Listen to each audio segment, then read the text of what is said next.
maka kami terus hidup dalam hadirat-Mu. Karena Tuhan yang senantiasa berperang ganti kami. Terima kasih Tuhan saat ini berbicara buat kami, supaya firman itu boleh menjadi hidup dalam hidup kami, sehingga kami boleh tidak hanya menikmati saja keindahan firman-Mu, tapi kami mau hidupi, dan bahkan kami mau berfungsi menjadi anak-anak-Mu yang bisa memuliakan Kamu. Terima kasih, inilah waktu-Mu Roh Kudus berbicara buat kami. Dalam nama Yesus. Amin. Nah, silakan duduk Bapak Ibu. Shalom, shalom, shalom. Itu orang Israel kalau setiap kali ketemu bilang shalom, itu luar biasa, melepas damai buat kita. Jadi kalau kita ketemu yang lain satu sama lain itu biasa lepaskan damai. Amin. Jangan membawa suasana nggak damai. Kemana kita pergi bawa apa?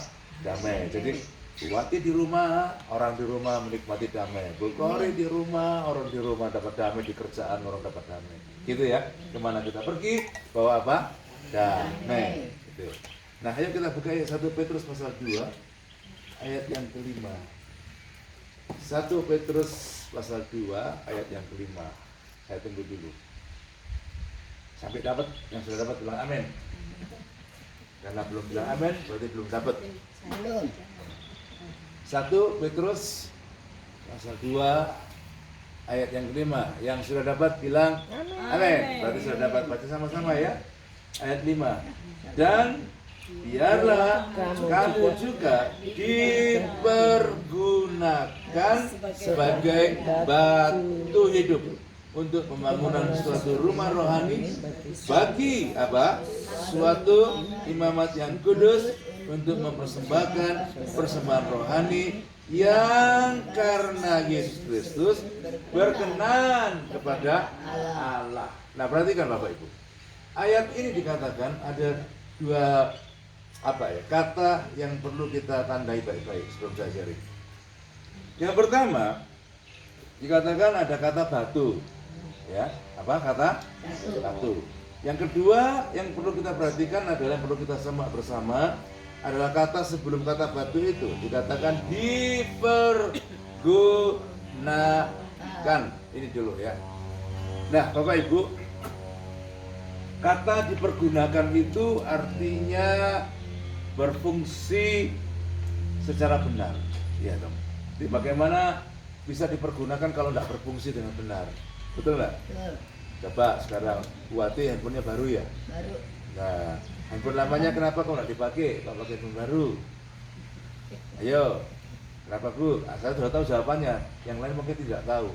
Kenapa handphone lamanya nggak dipergunakan lagi? Sekarang pakai handphone yang baru yang dipergunakan.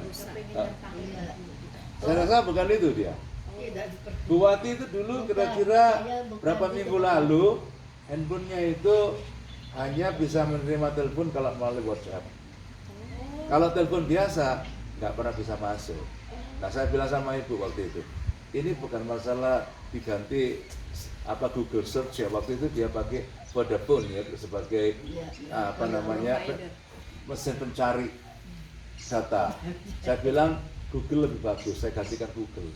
Terus Buati kira, wah habis diganti Google maka handphone saya tidak jalan. Oh bukan itu, saya bilang. Ini masalahnya handphonenya rusak. Handphonenya rusak, jadi nggak bisa dipakai. Dia cuma bisa terima WhatsApp tapi tidak bisa telepon biasa. Makanya karena tidak bisa dipergunakan, maka handphone barunya dipakai sekarang, dibelikan baru dan dipakai. Betul gitu kan Bu ya? Nah, sesuatu yang nggak bisa difungsikan, ya nggak dipakai, nggak bisa dipergunakan. Nah, kata dipergunakan itu artinya masih bisa berfungsi dan bisa dipakai. Nah, tahu nggak Bapak Ibu, seringkali banyak orang itu menyalahkan Tuhan. Kenapa ya? Saya kok tidak merasakan dan menikmati Tuhan dalam hidup saya. Jawabannya gampang Bapak Ibu. Karena apa? Karena hidupnya itu loh tidak bisa dipergunakan, hidupnya nggak berfungsi. Akhirnya seperti kalau sesuatu nggak dipakai kan disisihkan, nggak dipakai gitu loh. Ngerti ya? Contoh misalnya gini, kalau mobil itu dipakai untuk jalan di darat, betul nggak? Untuk angkutan di darat. Nah, bagaimana kalau dipakai di laut? Berfungsi tidak? Ya mobilnya tenggelam. Begitu ya kapal toh. Kapal dipakai di mana? Di laut. Tapi dipakai di darat, jalan tidak. Cuma jadi museum. Seperti barang museum aja ditaruh di situ nggak bisa dipakai. Nah, pastikan Bapak Ibu, setiap kita itu harus berfungsi dengan benar. Ya, tadi saya katakan ada kata batu, ada kata dipergunakan. Jadi pergunakan nanti kalau kita mau melihat keindahan Tuhan itu, keindahan segala perintah Tuhan, maka pastikan setiap kita itu berfungsi dan bisa dipergunakan. Karena kalau enggak dipangkrakkan, mana handphone lamanya Bu Pati? Taruh di mana? Ada, masih di rumah. Disimpan di Anda, di safety box enggak? Hah? Mau dikasih untuk ini.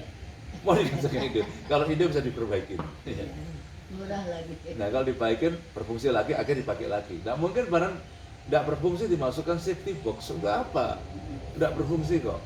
Nah jadi pastikan setiap kita itu harus berfungsi. Dan berfungsinya dalam konteks yang kita mau bicarakan saat ini berfungsi sebagai batu.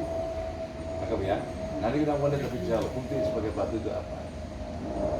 Jadi Tuhan bilang gini loh Bapak Ibu, kita harus menyadari kita itu seperti sebenarnya kita itu nggak lebih dari barang rongsokan, seperti sampah kotor. Kalau Alkitab biasa berkata seperti kain lara. Kain lara itu apa ya? Kain pel-pelan tuh, kain lap buat meja itu. Ya. Jadi sepertinya kayaknya hidup kita itu kurang bervalue. Tapi karena Tuhan mengorbankan hidupnya, dia mati buat kita, dia korbankan hidupnya buat kita, sehingga kita yang tadinya tidak bervalue tadi, barang seperti barang rongsokan, seperti sampah yang kotor, di tangan Tuhan dikatakan apa? Kita menjadikan mulia. Bayangkan kita itu bukan keturunan Abraham secara jasmani loh. Ya, kalau orang Israel itu keturunan Abraham secara jasmani. Jadi mereka yang di Israel, saya lihatin mereka itu keturunan Abraham. Mereka yakin Abraham itu adalah bapaknya mereka, bapak nenek moyangnya mereka.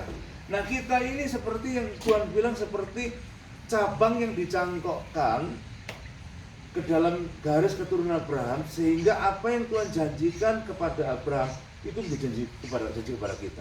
Tangga enggak? Ya, dengar baik-baik Bapak Ibu. Kalau kita itu menjadi sesuatu yang berharga, itu nilainya itu mahal banget. Ya, kalau sudah dibuat bernilai, jangan dikotorkan, jangan dilecehkan, jangan dibuat sembarangan. Ya, sesuatu biarpun berfungsi Bu Jelana, tapi kalau dimangkrakkan lama-lama rusak loh. Percaya enggak? Mobil aja ya, isi bensin, isi oli gitu, terus nggak pernah dipanas, ditaruh. Padahal mobil Mercy loh, dimangkrakin ditaruh aja di situ, nggak pernah dipakai. Apa? Sayang hujan, gitu. Nanti musim panas kan jangan, nanti catnya berubah, ya kan? Akhirnya nggak pernah dipakai, musim hujan nggak dipakai, musim panas nggak dipakai, cuma ditaruh di garasi sebagai pajangan. Percaya saya, lama kelamaan, taruhlah di situ, lama kelamaan akan jadi rongsokan. Ya. Jadi kalau orang Kristen yang sudah dijadikan mulia, menjadi ahli warisnya kerajaan sorga ini, Bapak Ibu jangan jadi barang rongsokan. Dengar ya. Amin. Kita harus berfungsi dengan baik. Amin. Saya itu renungkan gini ya. Di sini lihat, Bu Wati itu sudah umurnya sudah 70 lewat. Gitu. Nanti jalan dari tahun ke tahun.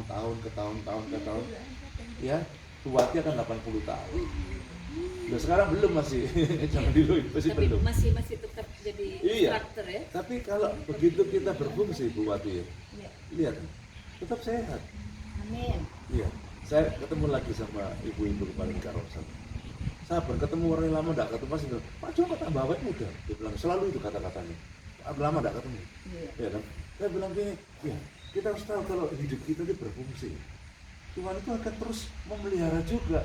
Lah iya toh. Sekarang lihat mobil itu ya, kalau berfungsi, makanya kita berpikir gini, iya ya mobilku mau tak bawa ke servis, ke garasi apa, ke bengkel untuk diservis secara reguler. Kenapa? Barangnya berguna, makanya dirawat.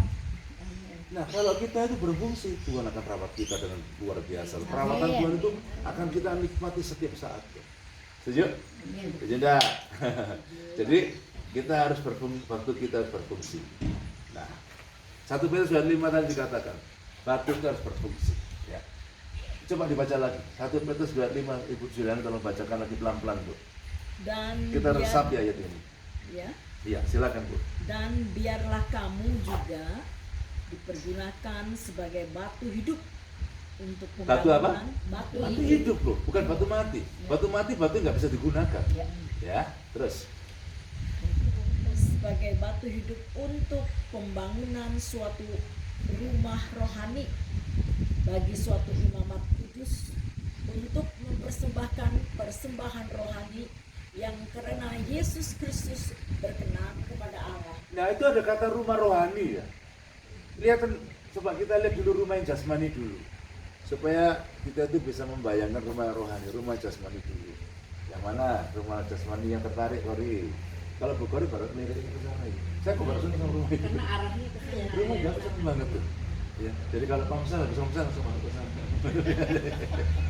Yang saya dulu Pak. Oh ibu dulu kan? Iya. Ya kan sama Mak, kita kan ada anak Mak. Ah iya, Iya kan? anak yang Sama saja. Nanti waris ke saya Mak ya. Nah, lihat rumah itu ya, ada batunya enggak itu? Ada toh? Ada. Batunya berapa? Tidak tahu.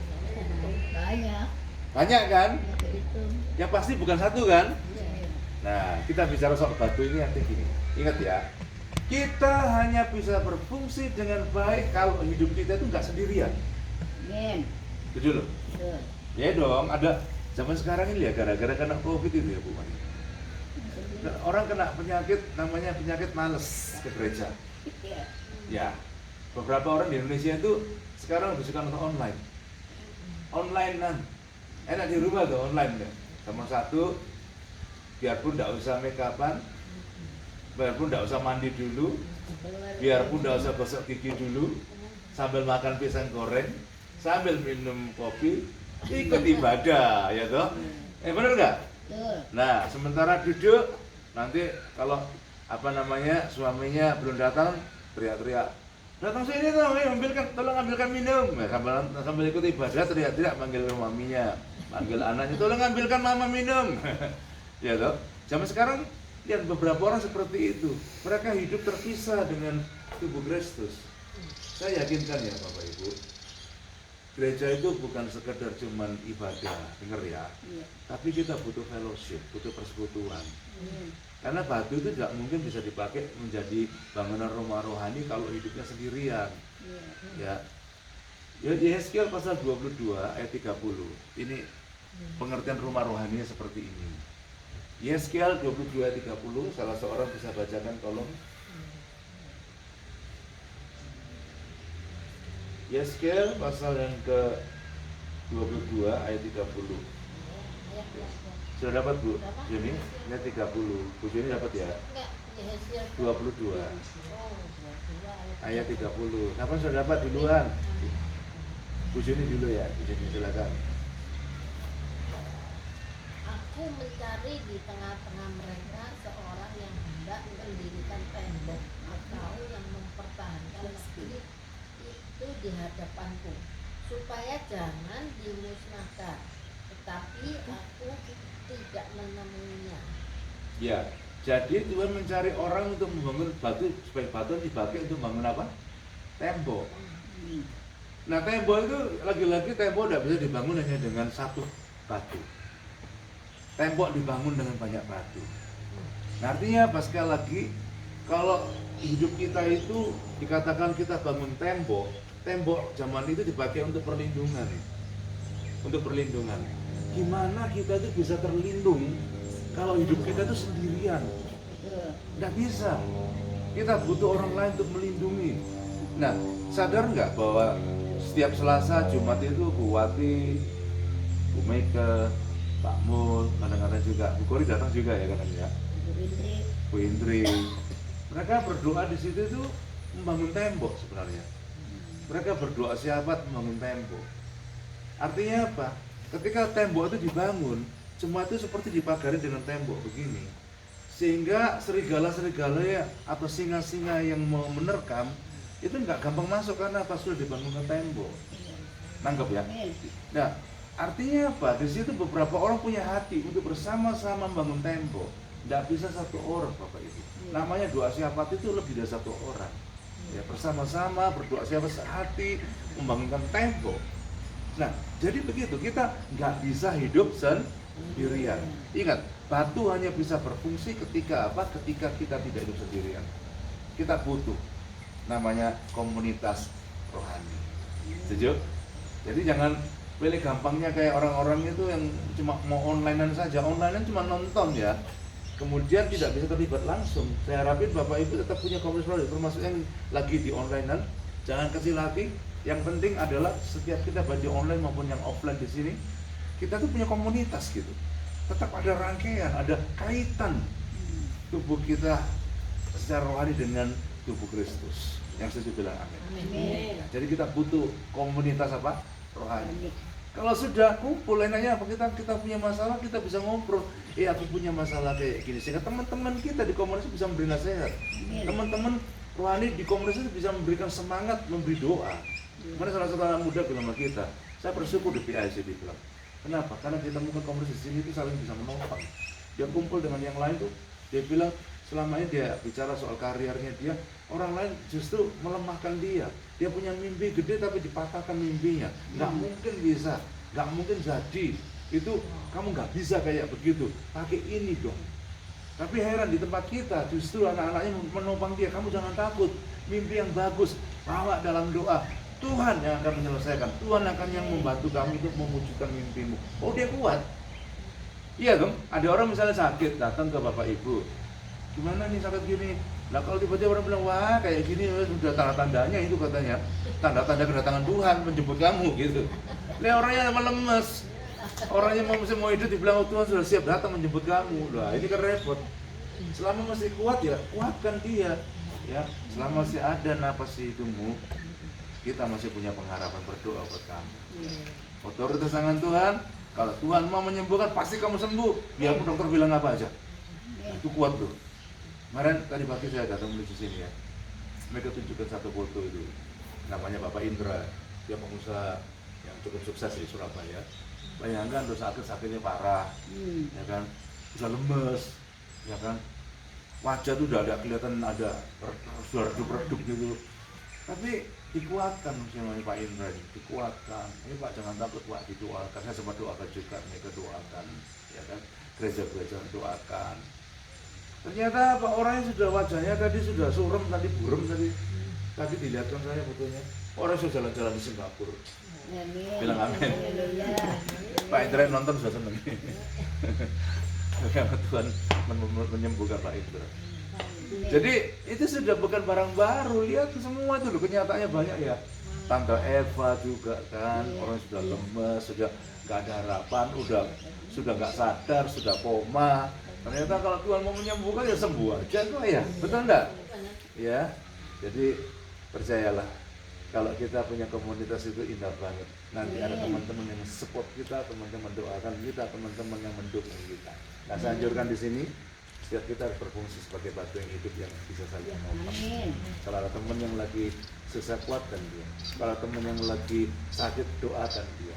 Kalau teman ada yang kepepet dengan masalah, bilang gini, jalan buntu ketika kamu mengangkat tanganmu kepada Tuhan, Tuhan turun tangan. Ya kan? Ini penting kan saat kita angkat tangan. Tuhan turun tangan. Betul, Tuhan aku membutuhkan Engkau. Tuhan turun tangan tolong kita. Ya.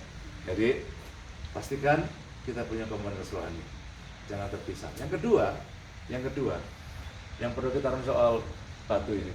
Yang kedua, ingat, kita nggak bisa memilih direkatkan dengan batu yang mana. Ngerti ya? Sekali lagi ya, kita nggak bisa pilih direkatkan dengan batu yang mana. Anggap ya, loh iya dong. Tukang itu kalau masang batu kan nggak bisa. Aku nggak mau, nggak bisa kan. Kalau tukang batu ambil batu ini terus disemen dengan batu yang lain, ditumpuk lagi batu yang lain. Bukan maunya sang batu. Anggap ya, kita dipasang itu bukan selera kita, tapi selera yang masang. Kita disatukan dengan batu-batu yang lain bukan selera kita, tapi selera Tuhan. Ya kebetulan Bapak Ibu ada dalam sebuah komunitas yang kadang-kadang mungkin ya namanya manusia belum sempurna, kadang-kadang kan bikin kesel. Ya betul ya, suami juga gitu Bu Wati ya. Disatukan dengan si A gitu. Ya toh, mungkin tambah lama tambah kelihatan kurangnya gitu. Ya toh, kelihatan kurangnya, tambah lama tambah kumpul, oh iya ya, gak nyangka ya. Dulu saya pikir bibirnya bagus, ternyata bibirnya itu monyong tiap hari. Ini. Ah, bucat-bucat. Ya kan, ada lagi. Oh, saya pikir tangannya itu tangan rajin. Nggak taunya setelah kumpul kawin sama dia, mual saya minta ampun. Nah, itu kekurangan itu. Ingat gini, nggak kebetulan aku sudah disatukan dengan dia. Jangan copot, walaupun yang sudah satukan. Iya. Makanya itu habis sudah disatukan jangan dicopot. Kita nggak pernah dicopot, karena bukan kita yang menyatukan, Tuhan yang menyatukan. Amin. Jadi kalau ada yang teman-teman siapapun yang punya berencana untuk bercerai bilangin, bukan mau kamu disatukan. Tuhan kalau menyatukan, kamu jangan komplain sama ahlinya. Loh iya toh, batu itu kalau dikumpulkan gitu ya. Misalnya satu komplain aja, aku nggak mau sama kamu, aku mau keluar aja dari batu sini. Loh, yang satu lagi nggak mau ke sini, maka temboknya lubang-lubang dan tak kuat, paling bisa masuk. Nah, itu sebabnya banyak maling masuk, karena apa? Ada lubangnya. Hidupnya iblis sebagai pencuri itu masuk, karena apa? Ya tadi itu, aku mau sama dia, aku mau sama dia. Apa yang satu Tuhan jangan dipercaya. Amin. Justru kalau ketemu yang nggak enak itu panggilan buat kita untuk membuat orang jadi enak. Betul. Betul? Iya. Lihat ini, siapa suka makan pari? Ayo, Suka ya? kita pare. Siapa suka makan pari? Kalau parinya nggak usah dimasak, digigit kok gini. Kalau mau, Enak Pak, bisa Pahit. Saya Mau. mentah, iya. nah, yang nggak mau siapa? Saya makan mentah. Ini. Nah ini ada yang nggak mau Bu. Jadi yang nggak mau itu caranya apa supaya mau? Dikelola, iya kan? Nah contoh lagi apa ya? Bagi orang bule itu ada yang nggak suka makan makanan Indonesia tertentu gitu. Tapi ketika istrinya itu mengelola, dia nggak lihat lagi makanan yang dia nggak suka itu dikelola, enak ya. Padahal dia nggak suka satunya.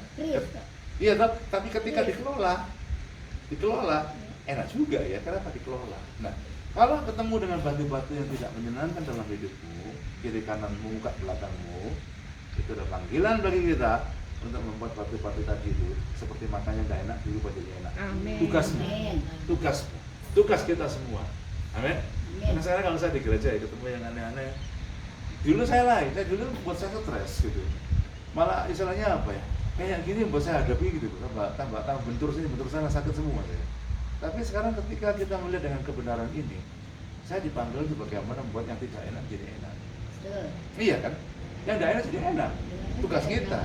Ya selain didoakan, ya kita bersikap. Misalnya gini, aku gak senang sama dia, mukanya arogan gitu loh, gak pernah senyum, udah jelek, arogan lagi. Nah tugas kita apa? Bagaimana membuat dia senyum, bagaimana dia membuat dia cantik, bagaimana dia membuat dia tampilannya jadi menyenangkan. Itu banyak yang diubahkan loh. Saya sudah melihat di gereja kita tuh banyak orang-orang yang tadinya aduh kayak paku gitu ya. Tahu paku dong? Aduh sakit gitu kan. Kadang pakai linggis kan sakit tuh dilinggisin di paku gitu. Tapi setelah kita tahu seperti apa ya, seorang surfer gitu yang menaklukkan apa? Ombak itu. Kan jadi menyenangkan. Nah, orang tadi tidak menyenangkan lagi berubah hari keseharian menjadi orang yang menyenangkan. Amin. Yang pertama, kita nggak bisa hidup sendiri. Yang kedua, nggak kebetulan loh. Kita itu ditemukan dengan hati-hati yang lain. Kita nggak boleh lari dari situ. Justru kita dipanggil memberkati mereka. Amin. Terakhir. Saya kalau ngomong sama family itu nggak mau yang panjang-panjang. Nanti malah nggak ingat, percuma. Yang simple aja lalu, oh iya ya aku inget ini. Lebih gampang. Iya toh, sampai berbusa-busa nanti pulang malah kabur semua dan nggak tahu apa dipelajari. Nah terakhir ketiga, batu itu bisa melekat karena apa? Ada perekatnya. Iya dong, batu-batu bisa melekat karena ada perekatnya dong. Kalau nggak ada perekat gimana? Nggak bisa, butuh perekat. Nggak ada cerita tukang batu itu masang batu cuma ditaruh-taruh, nggak pakai perekat. Ya? Terus aman rumah kita. Maling masuk, maling tidak perlu pakai linggis, cuma dulu gitu sudah roboh itu tembok. Kenapa nggak ada perekatnya? Nah, bicara soal batu ini, kesatuan disatukan dengan batu yang lain, butuh perekat. Nah, kalau perekatnya apa ya? Contoh gini, pernah melihat nggak barang plastik di rumah yang pecah? Pernah alami gitu? Entah barang apa aja lah, plastik itu yang dibuat dari plastik terus pecah. Mama saya juga kreatif, ada yang pecah-pecah gitu dia pinter. Sekarang pakai api dipakai lilin gitu, lanjut api. Ya kan? Zaman dulu kan pakai gitu. Iya. Nah, bisa nggak kalau misalnya barang plastik pecah cuma dilem dengan lem kertas? Bisa. Nggak bisa, nggak kuat. Iya dong, nggak bisa. Plastik menggunakan lem kertas nggak bisa. Begitu juga kalau misalnya batu itu cuma dilem dengan lem apa ya? Lem uhu gitu. Ya nggak bisa. Jadi butuh lem khusus. Tahu nggak? Batu rohani dengan batu yang rohani yang lain itu bisa disatukan, bisa melekat dengan apa yang namanya love without condition, unconditional love. Artinya apa? Kasih yang tidak bersyarat. Kasih tidak bersyarat. Loh, banyak orang bilang aku mengasihi kamu loh, tapi bersyarat sebenarnya. Benar nggak? Ada maunya. Ada maunya. Ya. Juga apa ya? Karena kamu baik, aku baik. Nah, itu bersyarat. Ketika kamu nggak baik, aku nggak bisa baik sama kamu. Itu kasih bersyarat. Ya dong. Contoh gini, kata bersyarat itu gini. Ini, Puji ini di rumah punya fridge kan, kulkas. Ya. Kita kulkas. Nah, setiap kali entah itu Pak Mul, entah itu mantunya, entah itu cucunya, ketika buka kulkas, saya percaya nggak pakai izin sama Pak Bos. Pak Bos, saya mau buka kulkas boleh nggak? Gitu nggak? Enggak. Kapan aja mantunya, anaknya mau buka, cucunya mau buka kulkas, ya ambil aja gitu. Nah, bedanya apa dengan vending mesin? Tahu vending mesin? Tahu vending mesin nggak, Bu Wati? Itu loh, kalau di mana toko-toko ada tempat minuman-minuman, ada ciki-ciki, ya toh? Untuk dapatkan apa di dalam tuh apa? Gimana caranya diapain? Koin. Main kan? Lah kalau kamu udah memberi ya, sorry aku udah bisa beri sama kamu. Iya. Betul nggak? Kalau kamu udah memberi sesuatu ya aku udah bisa keluarkan. Betul nggak? Kamu harus bayar, tak keluarkan. Nah itu kasih bersyarat. Kalau kasih tak bersyarat seperti tadi ilustrasi tadi. Kalau kasih dibuka terus siapa aja, termasuk saya ke rumahnya tak buka aja. Boleh? Boleh, tapi saya kasih enggak. Saya kasih itu dulu. Itu kalau anggota keluarganya buka rumah kulkasnya kan enggak pakai syarat. Tapi kalau vending mesin bersyarat. Kita batu itu hanya bisa melekat ketika kita punya kasih yang namanya kasih tidak bersyarat. Praktekin tuh. Sekalipun suamimu tuh ngeselin gitu ya. Bilang gini, aku mengasihi kamu bukan dengan kasih bersyarat. Meskipun mungkin menantu, mungkin teman, mungkin orang di gereja, ya kan, tidak memberikan sesuatu yang diharapkan, ya kan. Padahal kita mengharap sesuatu yang baik dari dia, tapi dia memberikan sesuatu yang tidak kita harapkan. Tuhan bilang apa? Kamu tetap melekat dengan dia, dengan apa? Kasih tidak bersyarat. Setuju enggak? Gal ya. Batu hanya bisa berfungsi. Karena dia bilang kita harus jadi batu yang berfungsi, yang bisa dipergunakan. Kalau kita nggak hidup sendirian. Loh iya toh, gimana mau berfungsi kalau hidup sendirian? Yang kedua apa? Kita nggak bisa milih. Kadang-kadang kita ketupu, Tuhan bilang yang ini berkata Allah. Kita nggak mau sama dia Tuhan. Yang itu aja Tuhan. Nggak bisa pilih-pilih. Yang ketiga apa? Butuh direkat dengan kasih tanpa syarat. Itu yang kita pelajari hari ini tentang batu. Syarat kan kita semua tetap berfungsi. Tahun 2024 berarti yang pasti nih ya, usia kita bertambah setahun juga. Lebih muda atau lebih tua? Lebih kan ya. Tapi tenaga boleh bisa lebih bagus gitu boleh. Tapi dari segi umur kan bertambah. Tapi yakin kan kita, ya bener Bu, tambah tua tambah bijak. Ya toh, jangan tua-tua teladi. Tambah tua tambah menjadi jadi. Seperti ya, ingat ya. Jadi kita harus berfungsi, tetap berfungsi sehingga Tuhan bisa pakai hidup kita dan Tuhan bisa mempercayakan lebih banyak hal dalam hidup kita. Amin. Demikian yang saya sampaikan. Tuhan berkati kita semua termasuk juga yang online. Ya, kita puji berdiri sama-sama ya. Kami bersyukur Tuhan. Yesus, Engkau baik, sungguh baik, sangat baik. Yesus, Engkau baik, sungguh baik, sangat baik. Kasih-Mu tak berkesudahan. Kasih-Mu kekal selamanya. Aku telah mengenal kasih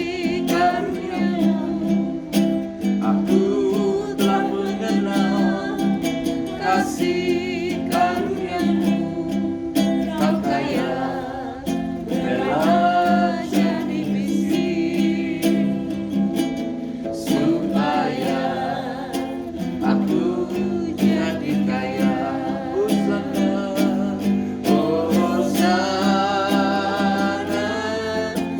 Hosana bagi Yesus Allahku.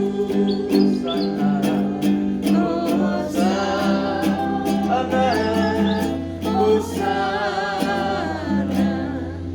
bagi Yesus Tuhan. Segala katakan Hosana.